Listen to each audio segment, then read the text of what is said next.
오직 12장 1절인데 제가 읽어드리겠습니다. 그러므로 형제들아 내가 하나님의 모든 자비하심으로 너희를 권하노니 너희 몸을 하나님 기뻐하시는 거룩한 산제사로 드리라. 이는 너희가 드릴 영적 예배니라. 내가 주신 너희는 이 세대를 본받지 말고 오직 마음을 새롭게 함으로 변화를 받아 하나님의 선하시고 기뻐하시고 온전하신 뜻이 무엇인지 분별하도록 하라. 내게 주신 은혜로 말미암아 너희 각 사람에게 말하노니 마땅히 생각할 그 이상의 생각을 품지 말고 오직 하나님께서 각 사람에게 나눠주신 믿음의 분량대로 지혜롭게 생각을 하라. 할렐루야, 아멘. 이상 하나님의 말씀입니다. 오늘 로마서 12장 1절에서 3절 말씀을 가지고 제목이 뭐라고요? 생각하지 말고 생각하라 라는 제목으로 말씀을 전하려고 합니다. 많은 은혜 받으시길 바랍니다. 우리 인생은 생각하지 않고는 살 수가 없는 인생이고 또 존재입니다. 하루를 생각으로 시작하고 또 생각으로 마무리하는 것이 우리의 인생사입니다. 그래서 프랑스의 철학자 데카르트는 이런 말을 하죠. 나는 생각한다. 고로 나는 존재한다. 그러니까 사람이 왜 존재합니까? 생각을 하기 때문에 존재를 한다라는 거죠. 한 사람이 무엇을 생각을 하느냐, 그것은 그 사람의 하루 삶의 질적 수준을 결정하게 됩니다. 왜냐하면 생각의 수준이 그 사람의 수준이기 때문에, 그래서 그 사람이 무엇을 생각하느냐라는 것은 결국은 그 사람을 뛰어넘지 못하거든요. 그래서 생각이 곧 그 사람인 겁니다.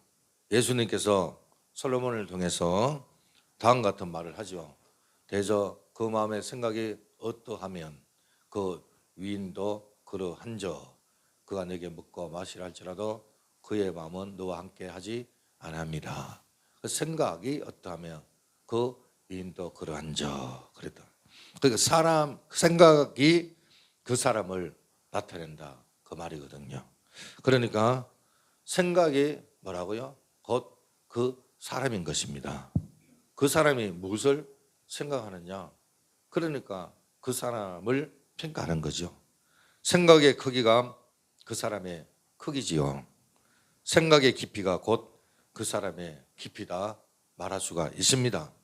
그러므로 생각한다라는 것은 그 사람이 사람답게 살게 하여 자신이 누구인지, 어디에 있는지, 누구와 관계를 맺었는지, 무엇을 소중히 여기고 있는지, 그리고 누구를 어떻게 배려하며 살아갈지 의식하고 깨닫고 추구하고 찾아가고 하는 모든 것들이 다 생각이기 때문에, 그래서 이 생각이라는 것이 얼마나 중요한지 모릅니다. 생각을 우리가 어떻게 가지고 사느냐. 한때는 뭐 긍정적인 힘이다 그래가지고 사람이 생각하는 대로 된다고 이야기를 하지 않습니까? 그래서 이 생각이 사람이 살아가는 데 있어서 정말 중요합니다. 성경에는 생각하지 말라 하는 부분이 있고 또 생각을 하라라는 부분이 있습니다. 생각하지 말라.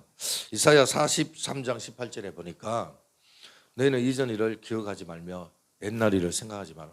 지나간 거 옛날 생각하지 마라. 과거를 생각하지 마라. 그렇게 이야기하죠. 또 예수님 마태복음 3장 9절에 속으로 아브라함이 우리 조상이라고 생각하지 말라. 내가 너에게 이르노니 하나님의 영이 이 돌들로 아브라함의 자손이 되게 하시리라. 그러니까 생각하지 말라. 그리고 또 야고보 기자는 뭐라고 말합니까? 먼저 마태복음 10장 34절 보니까 내가 세상에 화평을 주러 온 줄로 생각하지 말라. 화평이 아니요 금을 주러 왔다. 예수님께서 그렇게 이야기를 하죠. 생각하지 말라. 그리고 또 야고보서 기자는 1장 7절에 이런 사람은 무엇이든지 주께 얻기를 생각하지 말라.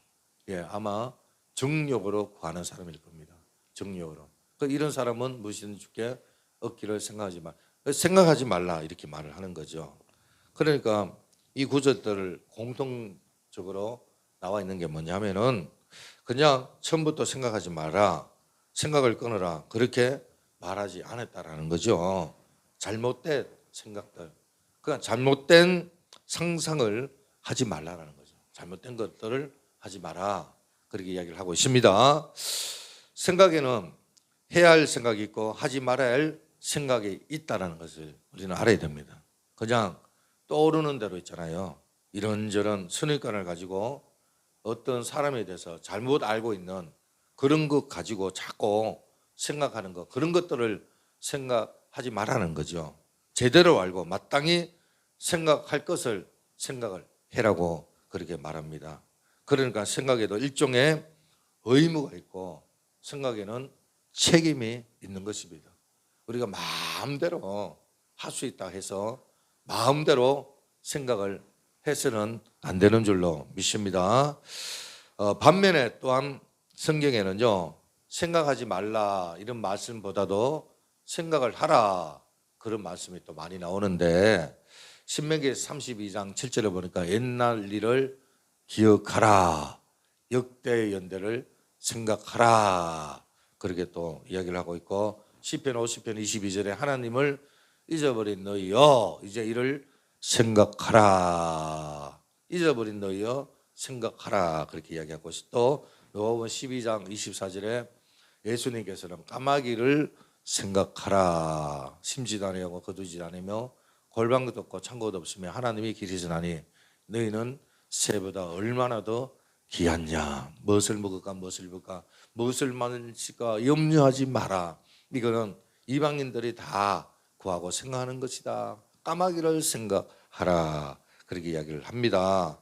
그리고 오늘 본문에 로마서 12장 3절에 내가 주신 은혜를 말하며 너희 각 사람이 말하니 마땅히 생각할 그 이상의 생각을 품지 말고 오직 하나님께서 각 사람에게 나누어 주신 믿음의 분량대로 지혜롭게 생각을 하라 그렇게 이야기를 하고 있습니다. 그리고 계속해서 생각하라고 이야기하고 있는데, 히브리서 3장 1절에 그러므로 함께 하늘에 부르심을 바로 거룩한 형제들아 우리가 믿는 도리의 사도이시며 대제사장이신 예수를 깊이 생각을 하라. 할렐루야.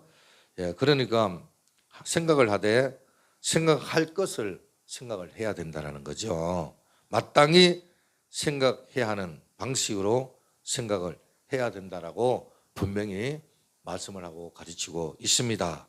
자, 우리가 생각하지 않으면 어떻게 될까요? 여러분, 어떤 일이 일어날까요? 물론 우리가 생각을 않고도 살 수가 있습니다. 그런데 성경에는 마땅히 생각할 것을 생각을 해라라고 그렇게 이야기를 하고 있죠. 그런데 마땅히 생각할 것을 생각하지 않고 우리가 산다면 어떻게 될까요? 물론 그렇게 살 수는 있지만 그는 생존입니다. 생존. 다시 말해서 생각 없이 사는 사람은 존재적 의미, 존재적 인간이라고 말할 수가 없죠. 그 사람이 살아있다고 말할 수가 없지요. 그냥 동물과 똑같은 거죠. 생존을 위해서 사는 거죠. 우리 주변에 그런 사람을 우리가 종종 보지 않습니까? 분명한 사실은 우리가 생각하지 않으면요 자신도 모르게 엄청난 일을 하고 있습니다. 엄청난 일을 생각하지 않고 있다면, 예를 들어볼까요? 세계 제2차 대전 때 유대인들이 이 폴란드 아우슈비츠 수용소에서 죽어갔는데 얼마나 죽은지 아십니까? 600만 명 이상 죽었어요. 600만 명. 6명이 아닙니다. 60명이 아닙니다. 600명이 아닙니다. 6천 명이 아닙니다. 6만 명이 아닙니다. 60만 명이 아닙니다. 600만 명. 우리 어정부 인구가 얼마인 줄 아세요? 50만 안 돼요. 여러분, 서울의 인구가 1000만이지 안 됩니다. 600만이요 어마어마한 숫자입니다. 그 600만이 가스실에서 죽어갔단 말이에요. 그런데요 놀라운 것은요, 한번 이야기 들어보세요. 이때 유럽 지역의 수송 책임을, 유대인 수송 책임을 맡은 사람이 있었는데 그 사람이 누구냐면은 아돌프 아이만이라는 사람이에요. 아돌프 아이만. 어때요? 악하게 보여요? 선하게 보여요? 되게 선하게 보이죠? 착하게 보이죠? 그죠? 평범한 군대 장교로 보이죠? 이 사람이 유대인들을 수송하는 책임자였습니다. 그가 2차 대전이 끝난 후에 아르헨티나로 도망을 가서 직거를 했죠. 말하면 이 잠수를 탄 거예요. 도망을 간 거예요. 그런데 이스라엘의 최고 정보기관이 뭐냐면 모사드입니다. 모사드가 이 사람을 찾아냅니다. 그래서 예루살렘 전범 재판소에 세웁니다.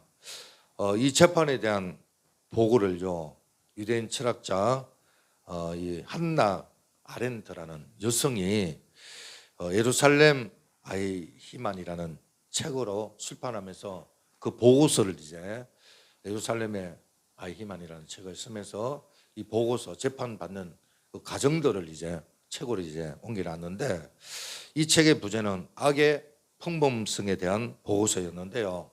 여러분, 동양이든 서양이든 악을 생각할 때, 우리가 악인들을 생각할 때 어떤 생각이 듭니까?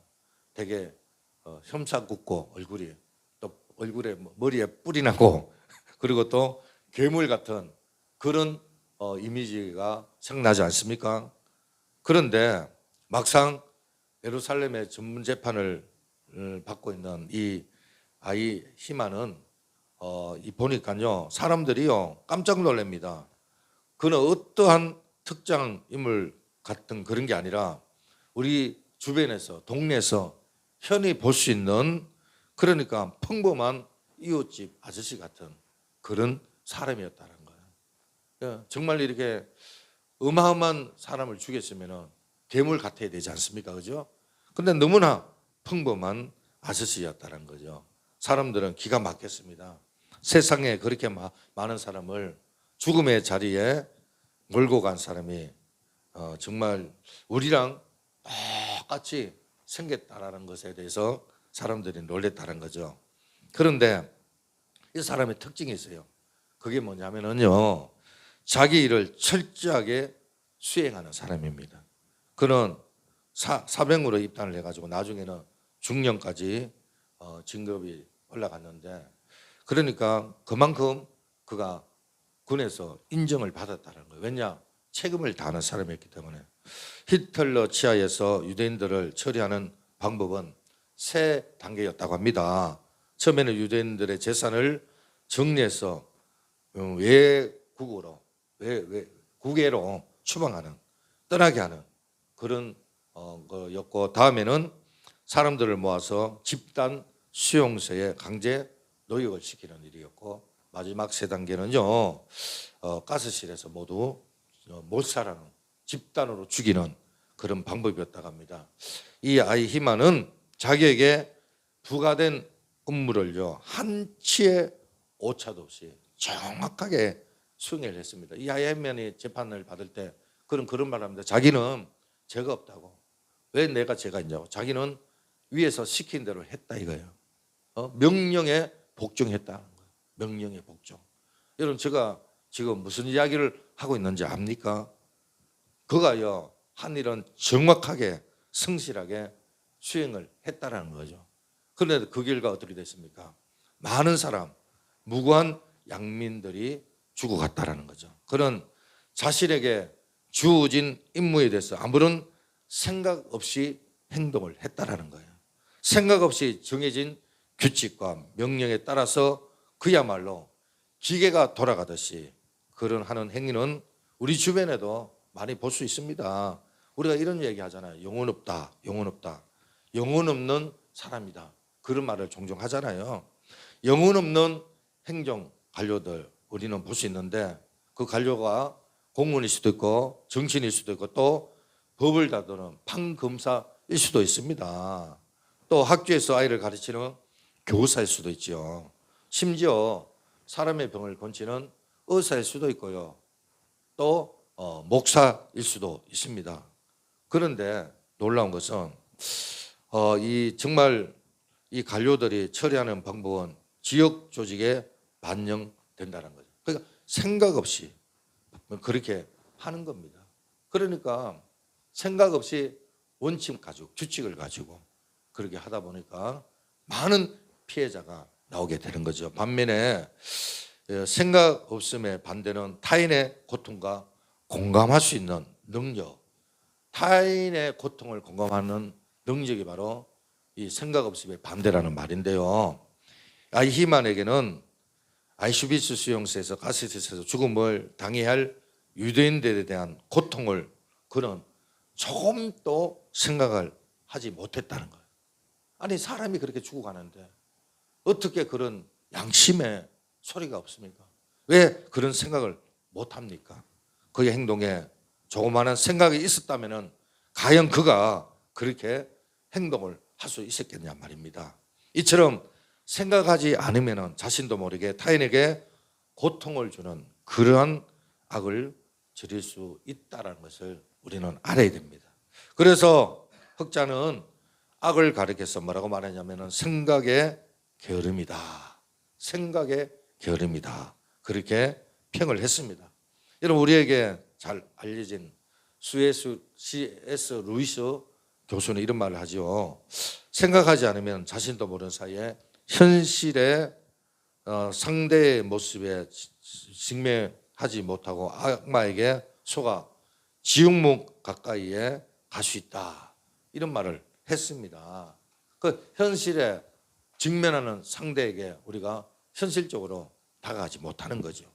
우리가 생각하지 않으면요 나이가 들어도요 어린 아이에 머물 수밖에 없습니다. 이 사도 바울은 고린도 전서에서 고린도 교인에게 이런 말을 합니다. 한번 볼까요? 형제 자매 여러분, 생각하는 데는 아이가 되지 마십시오. 아기는 아이가 되고 생각하는 데는 어른이 되십시오. 여러분 왜 생각하는 데는 아이가 되지 말라고 말하고 어른이 되라고 말합니까? 아이들의 특징이 뭔지 알아요? 아이들의 특징은 자기 자신밖에 모르요. 남을 배려할지 몰라요. 남을 생각하지 않습니다. 자기만 생각하고 자기만 중요합니다. 반면에 어른은 어떻습니까? 타인을 생각하죠. 그러니까 타인 중심입니다. 공동체 유익을 생각하는 겁니다. 그렇기 때문에 자기만을 아는 자기만 생각하는 아이처럼 하지 말고 타인의 유익, 공동체의 유익이 되기 위해서 어른처럼 성숙하게 생각을 하고 그렇게 성숙하게 행동을 하라. 그렇게 권면을 하고 있는 거죠. 자, 그렇다면 생각함이란 무엇입니까? 생각함이란 이 정의는요 이렇게 내리고 있는데요. 이성을 사용하여 논리적으로 논증하는 습관이다. 그러니까 이성을 사용하여 논리적으로 논증하는 습관이 바로 생각의 정의입니다. 생각은 자신의 생각과 일관되게 모순 없이 해야 되지만 무엇보다도 남과 공감하는 일이 있어야 됩니다. 이런 공감이 뭐예요? 공감. 타인을 수용하고 타인과 자신의 삶을 일치시키고 자신이 그 자리에 있는 것처럼 상상하고 이해하고 타인의 고통을 자신의 고통으로 함께 느끼는 행동이 바로 공감이라고 말할 수가 있습니다. 여러분 이런 공감의 부재가 바로 아히만, 그러니까 이 많은 사람을 죽게 하는 놀라운 거는요. 보고서에 보면 마지막에 그런 말이 있습니다. 이 유대인들이 가스실에 끌려가고 죽을 때요. 독일인을 몇 명 보지 못했다는 거예요. 그러니까 그 유대인들을 죽인 장본인들은 유대인들입니다. 우리는 독일 사람이 죽였다고 생각하는데 그렇지 않습니다. 오히려 유대인들이 더 많이, 그러니까 한 명도 독일인을 보지 못했다. 살아남은 유대인들이 그런 증거를 합니다. 그러니까 이 아이만 또 사실은 독일 사람이 아니죠. 그래서 이렇게 생각 없이 하는 행동이 바로 그 공감하지 못하니까 남의 고통에 대해서 전혀 상상을 못하고 생각을 못하고, 그래서 우리는 오늘날 법률 용어로 이런 사람을 심리적으로 뭐라 그럽니까? 패시피스트라고 그렇게 말을 하기도 하고요. 어쨌든 이 모든 것들이 타인에 대한 공감도 없고 생각을 하지 않기 때문에 그런 겁니다. 오늘 우리 그리스도인은 누구보다도 생각하는 신앙인이 돼야 됩니다. 그러면은 여러분 생각하는 신앙인이 되려면 어떻게 해야 됩니까? 먼저 마음을 새롭게 해야 됩니다. 생각을 새롭게 해야 된다는 거죠. 오늘 로마 12장 1절에 볼까요? 그러므로 형제들아 내가 하나님의 모든 자비를 하심으로 늘 권하노니 너희 몸을 하나님 기뻐하시는 거룩한 산제사도 들으라. 이는 너희가 드릴 영적 예배니라. 너는 이 세대를 본받지 말고 오직 마음을 새롭게 함으로 변화를 받아 하나님의 선하시고 기뻐하시고 온전하신 뜻이 무엇인지 분별하도록 하라라고 말씀을 합니다. 이 로마서 말씀을 이렇게 보면은요, 총 16장까지 되어 있는데, 그런데 1장에서 11장까지는 구원에 관한 이론적인 말을 하고 있고, 그리고 12장부터 16장까지는 윤리 문제를 다루고 있습니다. 따라서 12장 1절, 2절 말씀은 정말 앞부분하고 뒤에 연결하는 아주 중요한 구절인데요. 여기서 사도 바울은 그러므로 이렇게 연결짓고 있는 거거든요. 그러니까 그리스도를 믿는 믿음을 통하여 하나님의 백성으로 바로 구원을 받았으면 그것이 성령을 통하여 확증되었고 흔들림 없는 분명한 사실, 그러니까 예수 그리스도 우리의 구원자, 우리가 구원에 대한 확신을 가졌다면 그 다음부터 성도의 삶이 어떻게 되어야 할 것인가를 바로 12장 1절에서 이야기를 하고 있다는 거죠. 그러니까 구원받은 성도의 삶은 몸을 하나님께 살아있는 산제사로 드려야 한다. 이것이 바로 영적 예배고 하나님께 드려지는 예배, 하나님이 받으시는 예배라고 이야기를 하고 있습니다. 이를 위하여 요구하는 것이 바로 3절 이하의 말인데요, 마땅히 생각을 그 이상의 생각을 품지 말고 오직 하나님께서 각 사람에게 나눠주신 믿음의 분량대로 지혜롭게 생각을 하라, 그렇게 이야기를 하고 있습니다. 여러분, 선을 행하라, 서로 사랑하라, 기도 힘쓰라, 손대접하기를 힘쓰라, 이 여러 가지 글하고 있습니다. 자, 이것이 바로 하나님의 사람들로 하나님께 합당한 드려야 할 예배요, 살아있는 제사라고 우리는 보게 되는데요. 그런데 이런 제사, 이런 예배가 가능하기 위해서는 무엇보다도 하나님의 뜻, 바로 하나님이 무엇을 원하는지 분별을 해야 되는 거예요. 그러니까 각 사람에게 나눠주신 믿음의 분량대로 지혜롭게 생각을 하라.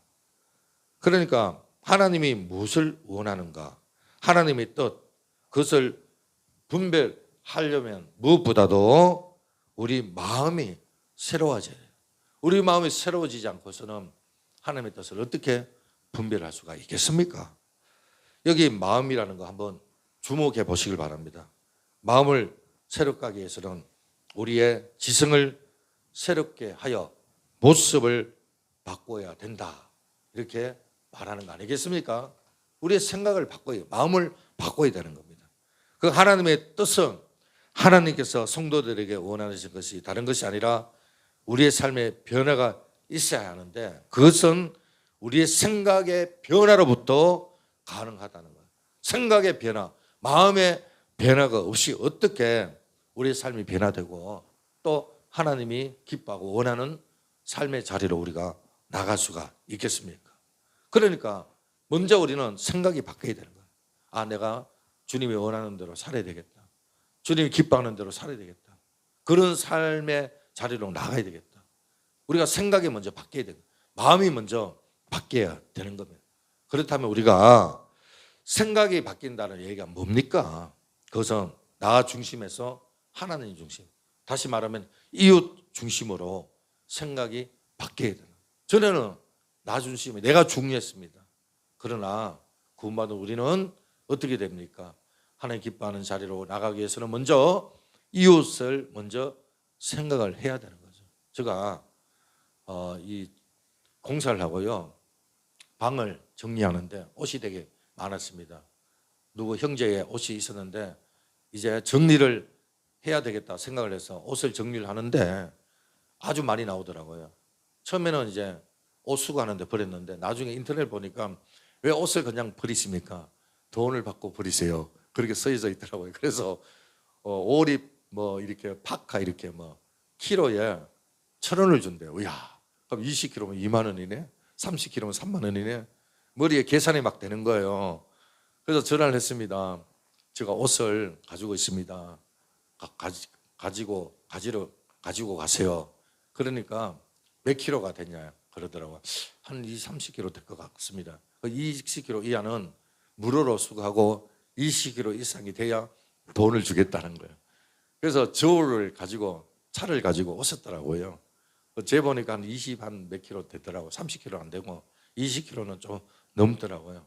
근데 하시는 말이 1,000원이 아니고 400원이 돼. 왜 400원이냐 그러니까 5리터를 팍하는 400원인 1,000원인데 나머지 옷들은 400원이다 그러더라고요. 그래서 이것저것 따질 필요도 없고 그래서 이제 하는데 그러면 400원이면 20kg면 8,000원이잖아요. 20kg 좀 넘었는데 그래서 계좌이체 한대 자기는 현찰을 가지고 있지 않기 때문에 근데 뭐 하는데 잘 안 되는 거예요. 와이파이가 켜졌는데 왜 이렇게 안 되노 그러면서 시간을 끌더라고요. 그래서 올랐는데 또 하는 말이 회원은 400원인데 비회원은 300원이다 그러더라고요. 그래서 이제 그래도 뭐 이렇게 다른 거 이것저것 입을 또 주고 뭐 이래 했는데 이분이 그러는 것도 돈 2,000원 없냐 10,000원짜리 있는데 8,000원 드리겠다 2,000원 주면 10,000원 주겠다. 그래서 내가 호주머니 그 새벽기도 끝날 때였거든요. 끝나고 이제 집에 안 갔기 때문에 호주머니에 800원 있더라고요. 그 800원 주고 그냥 이거 가져가시고 10,000원 주세요. 그랬는데 안 된다는 거예요. 자기가 300원인데 400원 해준 것도 감사하게 생각하라고 그러시더라고요. 그래서 속에 갑자기 욱하는 게 생기면서 그러시면은 다 놔두고 가시라고. 그래서 이제 놔두고 이제 갔어요. 계단 밑에 놔두고 이제 갔는데 생각하는데 마음이 영 왜냐하면은 요 근래에 설교가 뭡니까? 요한복음 15장 열매 맺는 거 그죠? 나는 포도나무 된 가지니 하나님 기뻐하는 열매 맺는 삶을 살고 이런 묵상을 하면서 정말 섬기고 손해보고 헌신하고 어떻게 하든지 주님 기뻐하는 이웃에게 유익이 되는 삶을 살려고 늘 묵상하고 있는데 마음이 너무 불편한 거예요. 그래서 전화를 했죠. 받더라고요. 5,000원만 받을 테니까 가져가시라니까 이미 많이 갔대요. 살을 돌릴 수가 없다 그러더라고요. 그래서 전화를 끊었어요. 근데 저녁에 되니까 너무 불편한 거예요. 그래서 전화해서 받더라고요. 내 마음이 너무 불편해가지고 전화를 했는데 공짜로 가져가시라고 그러니까 좋다 그러더라고. 그래서 혹시 예수님 믿으시냐고요. 부인이 믿는다 그러더라고요. 그래서 제가 참 마음이 불편해서 전화를 했노라고 그렇게 이제 그냥 가져가시라니까 그냥 가져갔더라고요. 보니까 언제 가져간지는 모르겠지만 그러니까 마음이 편하더라고요. 제가 하고자 하는 이야기가 뭐냐면은 그러니까 전에는 내 중심이었지만 이제는 하나님의 중심으로 생각을 바꿔야 된다는 거죠. 이제는 정말 나의 이익을 그리고 나의 계획과 나의 목적을 위해 사는 사고 방식이었다면 이제는 예수님 안에서부터 하나님 중심, 이웃 중심으로 바뀌어져야 한다는 거예요. 그런데 이것은 우리의 능력으로 되지 못합니다. 성령의 절대 도우심이 되고요. 성령께서 함께 하셔야만이 바뀌어질 줄로 믿습니다. 우리 주님은 공생을 사시면서 첫 번째 하신 일이 무슨 일인 줄 아십니까? 그러니까 때가 찼다. 하나님 나라가 가까웠으니 회개하라 이렇게 말씀을 하셨어요. 여러분 회개하라가 이게 뭡니까? 생각을 바꾸라는 거죠. 그렇지 않습니까? 그러니까 생각을 바꿔야 삶이 바뀐다라는 거예요. 우리가 아무리 교회를 다니고 오래 다니고 또 직분을 받았다 할지라도 생각이 없으면요 바뀌지 않으면 그 사람은 종교적으로 익숙한 사람일 뿐이지 정말 하나님의 사람이라고 말하기가 어렵지 않습니까? 생각을 새롭게 하는 데서 우리 그리스도인이 새롭게 되는 것 같아요. 거기서부터 시작되는 거예요. 마음이 새롭게 되고 변화되고 하나님이 기뻐하는 삶의 자리에 간다는 것은 먼저 생각을 바꿔야 된다는 겁니다. 그래서 우리는 여러분 이 새롭게 되기 위해서는 우리가 먼저 생각을 바꿔야 되고 두 번째는 또 뭡니까? 예수님의 마음을 본받아야 된다라는 겁니다. 여러분 하나님께서 사도 바울을 통해서 이 세대를 본받지 말라 그렇게 말합니다. 원문에 보면은 이 세상과 같은 그릇 모양을 하지 말라 그렇게 되어 있거든요. 이 세상에 따르는 어떤 가치관, 또 세계관, 또 사고방식 이런 것들을 따르지 말라는 거예요. 그렇다면은 그리스도인이 가져야 할 사고방식, 세계관, 가치관, 삶의 방식이 뭡니까? 하나님께서 오늘 사도 바울을 통해서 빌립보 사람에게 보낸 편지에서 다음과 같이 말합니다. 한번 볼까요? 자, 그러므로 그도 안에 무슨 권면이나 사랑의 무슨 위로나 성령의 무슨 교제나 긍휼이나 자비가 있거든 마음을 같이하여 같은 사랑을 가지고 뜻을 합하여 한 마음을 품어 아무 일이든지 다툼이나 허영으로 하지 말고 오직 겸손한 마음으로 각각 자기보다 남을 낮게 여기라. 각각 자기 일을 돌볼 뿐더러 또한 각각 다른 사람들의 일을 돌보아 나의 기쁨을 충만하게 하라. 할렐루야. 자, 하나님께서 사도 바울을 통하여 한 마음을 품어 겸손한 마음으로 각각 자기보다 남을 어떻게 해요? 낮게 여기라. 남을 낮게 여기라. 남을 여보는 의심 여기고요. 남을요 깔보고요.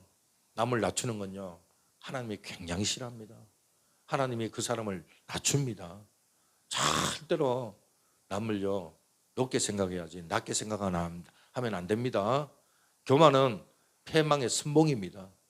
여러분 넘어지면 앞답입니다. 하나님이 교만한 자는 축복하지 않습니다. 겸손한 자는 항상 나보다 남을 낮게 여깁니다. 할렐루야. 그래서 우리는 그런 마음을 가져야 됩니다. 자기 일을 해야 옆에 다른 사람 일도 돌보고 고민하지 않습니까?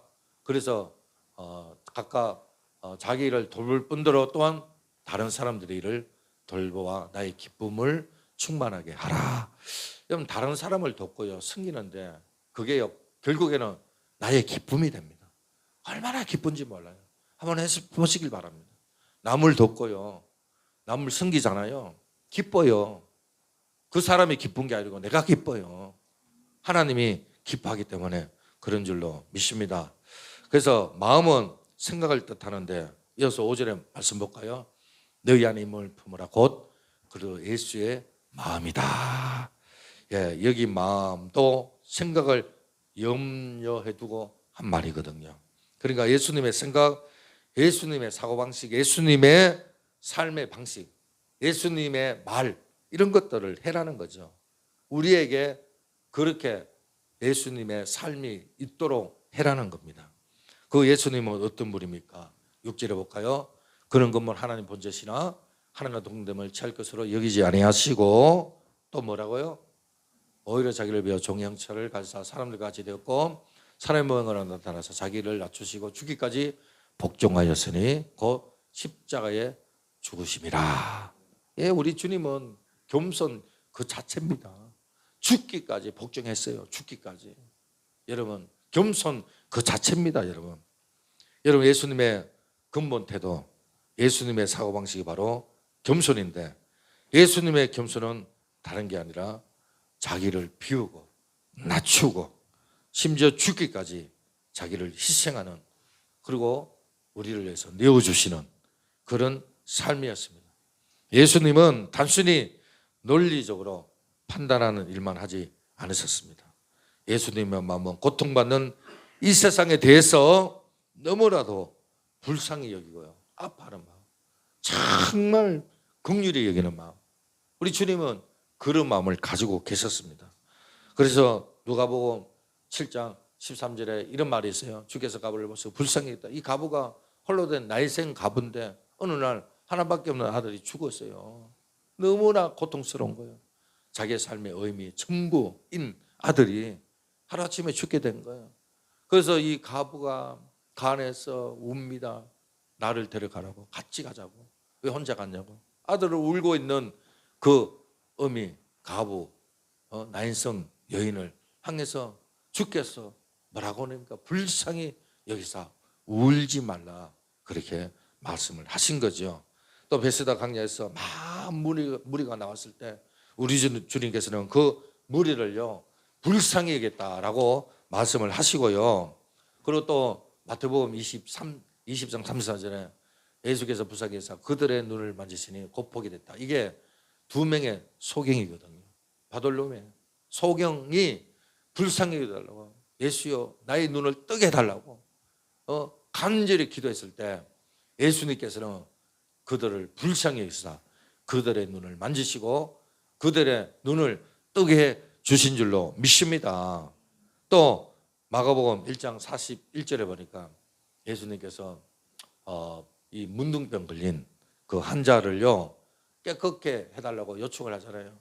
그래서 예수께서 불쌍히 여기사 손을 내밀어 그에게 대시며 이르시되 내가 원하노니 깨끗함을 받으라. 그 불쌍히 여기사, 여러분 불쌍한 마음을 가지지 않고서 어떻게 문둥병 환자에게 손을 댈 수가 있습니까? 못 댑니다. 전염병이거든요. 손을 대면 나에게 옮깁니다. 긍휼한 마음, 마음 아파하는 마음, 불쌍한 마음이 있었기 때문에 예수님께서 그에게 손을 대신 줄로 믿습니다. 여러분 이 예수님이 생각하는 방식이요 긍휼하시고 불쌍히 여기시고 정말 그 사람에 대해서 안타까운 마음을 가지고 있었다는 거죠. 할렐루야. 우리에게 그런 마음을 가지라는 거예요. 여러분 예수님이 불쌍히 여기는 절정의 말씀이 뭡니까? 선한 사마리아 비유에서 나오잖아요. 우리가 잘 알지만 어떤 사람이 예루살렘에 내려가다가 강도를 만나 죽게 됐습니다. 피를 많이 흘려서 곧 죽게 됐어요. 그런데 제사장이 지나가는데 그냥 지나갑니다. 내인도 지나가는데 그냥 지나갑니다. 그런데 사마리아 사람은 달랐습니다. 그런 쓰러져 있는 사람에게 다가가서 피해난 조치를 취하지요. 그리고 얻고 여관에 가서 비용을 다 지불하고 만약에 비용이 부족하면 내가 돌아올 때 돈을 더 줄 테니까 이 사람을 끝까지 돌봐달라고 부탁하려고 떠납니다. 자, 이 부에 나오는 세 사람 모두 보세요. 강도를 만나 쓰러져 있는 사람을 봤습니다. 그건 공통점이에요. 또 이 사람이 어떤 상태인지 이 세 사람은 다 알고 있었습니다.